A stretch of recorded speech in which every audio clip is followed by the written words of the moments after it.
She was given keys to the shop, opening and closing it daily.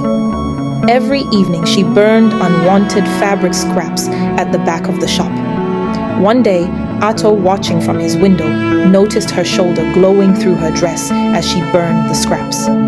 Unsure if it was a trick of the fire, he kept observing her every evening, mesmerized by the sight.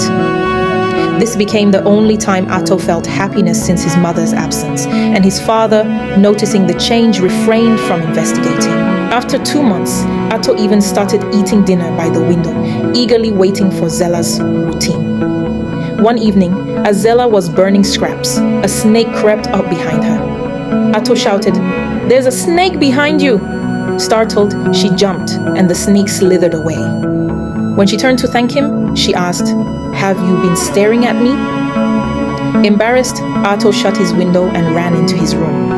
Curious, Zella started looking for Atto throughout the day, but never saw him again.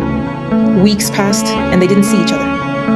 One evening, after a heated argument with his father, Atto went to his window to vent. To his surprise, Zella was there, burning scraps. He shouted, Where have you been?" she asked.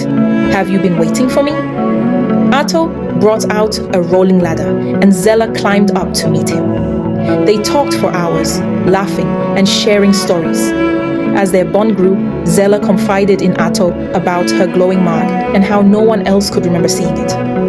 Atto smiled and said, "This isn't the first time we've met."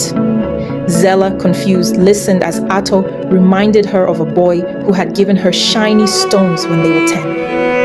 "That was you?" she exclaimed. Atto nodded, and they both laughed. Over time, their friendship deepened into love.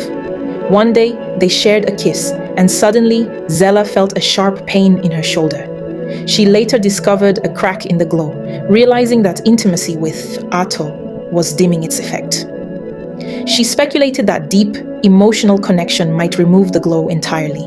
Eventually, the glow faded, and she was overjoyed. Soon, Zella became pregnant. Their families, who initially opposed their relationship, had no choice but to unite them.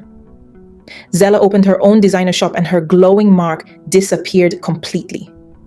However, Atto developed strange features, wolf-like hair on his right arm and fish-like scales on his left.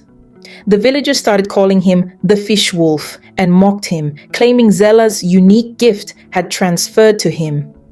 As Zella's pregnancy progressed, she grew weaker. When she finally gave birth to twins, a boy and a girl, she passed away 30 minutes later. Atto, heartbroken, named the twins